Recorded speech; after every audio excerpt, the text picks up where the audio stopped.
अस्सलाम वालेकुम जी। आज मैं बना रही हूँ बहुत ही ज़बरदस्त सी आलू गोश्त की रेसिपी आपके लिए और इंशाल्लाह ताला ज़रूर पसंद आएगी। अच्छी लगे तो इसको लाइक और शेयर ज़रूर कीजिएगा। चैनल पे नए आए हैं तो प्लीज़ सब्सक्राइब कर दें, बेल के बटन को प्रेस करें, ऑल के ऑप्शन पे ज़रूर क्लिक करें ताकि सारी वीडियोज़ का नोटिफिकेशन आप तक आता रहे।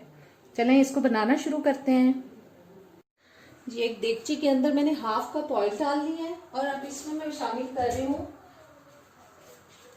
मटन। हाफ केजी मटन है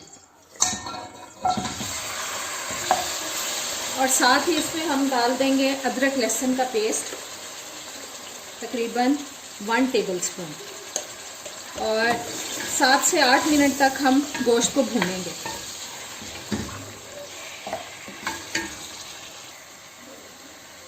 दो मैंने मीडियम साइज के प्याज लेके उनको ब्राउन करके उनको मैंने मिक्सी में डाल के ब्लेंडर में और थोड़ा सा पानी शामिल करके उसका पेस्ट तैयार कर लिया।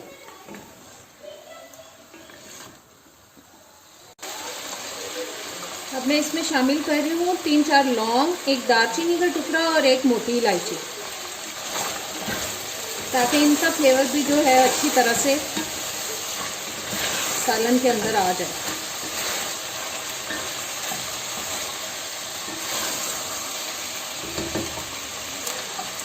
फिर 7 मिनट मैंने इसको भून लिया और अब इसमें शामिल कर रही हूँ 1 कप तक दही और आंच मैंने बिल्कुल हल्की कर दी है।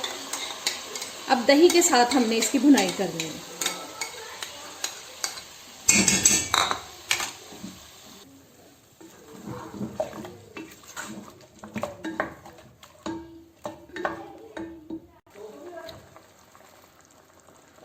साथ ही इसमें मैं मसाले भी शामिल कर रही हूँ। 1/2 टीस्पून हल्दी,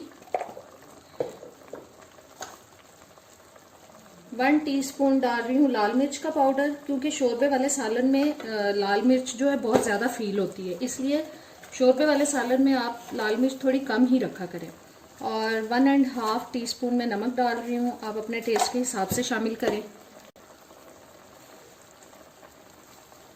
1.5 टीस्पून मैं सूखा धनिया पाउडर डाल रही हूँ और 1/2 टीस्पून ज़ीरा पाउडर।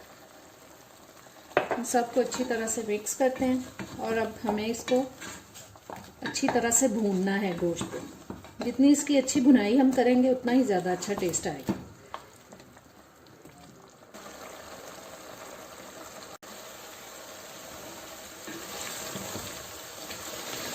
जी देखें, ऑयल निकल चुका है और अब इसमें मैं शामिल कर रही हूँ जी ब्राउन प्याज, जो हमने थोड़ा सा पानी डाल के ब्लेंड कर लिया था।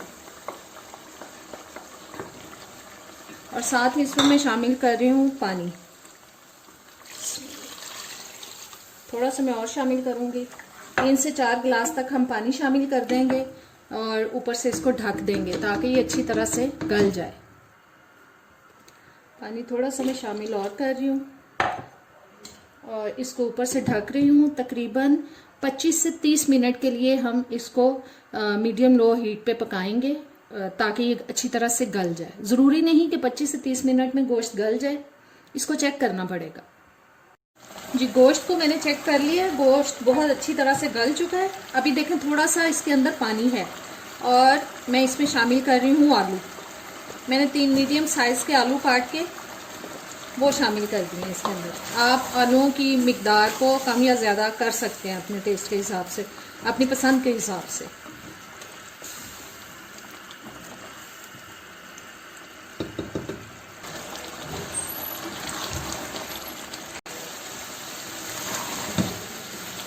बस ऑयल निकल आए अच्छे से, भुन जाए ये, फिर इसके अंदर हम पानी शामिल करेंगे। देखें ऑयल निकल चुका है और अब मैं पानी शामिल कर रही हूँ इसमें। आप अपनी पसंद के हिसाब से जितना आपको शोरबा चाहिए उस लिहाज से आप पानी शामिल कीजिएगा। बस थोड़ा सा मैं और शामिल करती हूँ। बस अब इसको मैं ढक के तेज आंच पे पका लूंगी शोरबे को। जी, शोरबा पक चुका है। अब इसमें मैं 1/2 टीस्पून तक गरम मसाला पाउडर डाल रही हूँ और सब्ज धनिया, और अब इसको हम 5 से 6 मिनट के लिए बिल्कुल लो हीट पे दम पे लगा देंगे ताकि जो ऑयल है वो अच्छी तरह से ऊपर आ जाए। चलें, अब मैंने आंच बिल्कुल हल्की कर दी है, उसके बाद मैं आपको दिखाती हूँ। जी, आज की मज़ेदार सी आलू गोश्त की रेसिपी तैयार हो चुकी है। उम्मीद करती हूँ आपको अच्छी लगेगी, ज़रूर ट्राई कीजिएगा। अब इजाज़त दें, अल्लाह हाफिज़।